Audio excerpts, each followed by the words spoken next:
in church services. Well, what was his response?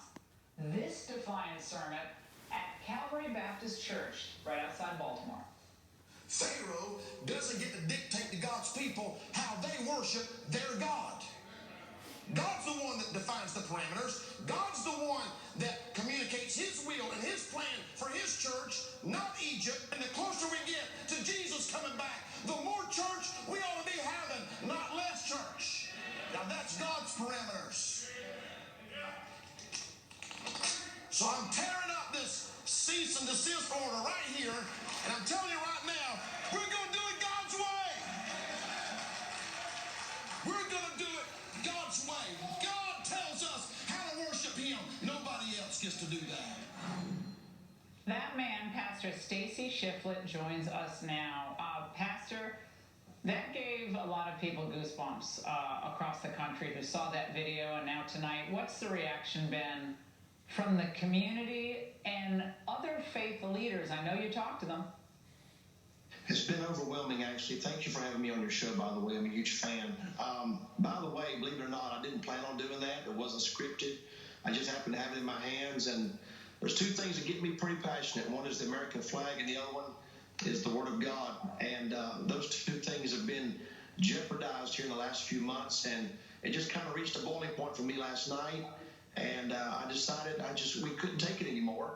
And it's time to push back, make some noise, see if we can get our churches open again, Laura.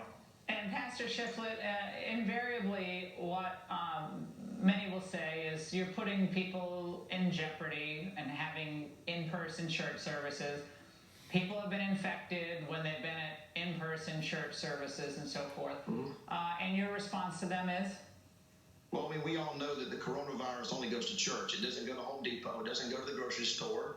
It doesn't go anywhere except to church. And so we've all just had to come to believe that line from all these so-called experts that you can have 300 people at Walmart. You can have 250, 300, 400 people at Home Depot standing in line, touching stuff, bumping into one another. But for some reason or another, coming to church and checking people's temperature at the door and practicing this long list of social distancing protocols and guidelines that we put in place, and having families sit together and having everybody else sitting 6 feet apart. And we know that if you do that, that they're going to get sick. But, you know, you can go to the store and touch everything in there and you'll be fine. Yeah, it's been a shocker to me that so few members of the clergy have actually come out and said, we're just not doing this anymore. These rights are inalienable. You can't take them away from us. You know, put me in jail. Like civil disobedience. I mean, it's surprising to me that, you know, so few have. But I got to tell you this, Pastor. Yesterday, U.S. District Court Judge Catherine Blake, she rejected a challenge by churches and businesses to your Governor Larry Hogan's stay-at-home order. So what's the next step? Keep going. I guess appeal to the Court of Appeals, Federal Court of Appeals. Well, we're just going to church. We're going to go to church. We're tired of being told to sit at the house. When a man can take his daughter to the abortion clinic, but he can't take her to church. When a woman can take her son to the liquor store, but can't take him to church.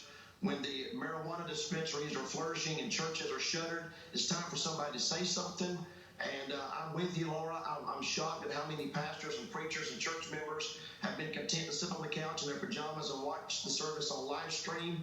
And instead of going to church, actually going to church the way church was supposed to be. The word church in the Greek is the word ecclesia. It means an assembly of people together. The word church means coming together. You can't have church the way God intended for it to, through live stream and all those things. I mean, those are things that we have for people that can't come.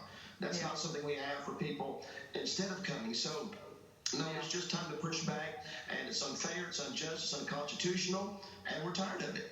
Yeah, the new normal, as they say, is being rejected by a lot of folks who didn't mind the old normal all that much. Pastor, we wish you the best of luck, and thank you so much.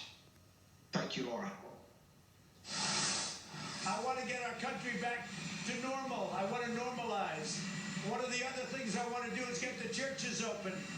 The churches are not being treated with respect by a lot of the Democrat governors. I want to get our churches open. And we're going to take a very strong position on that very soon.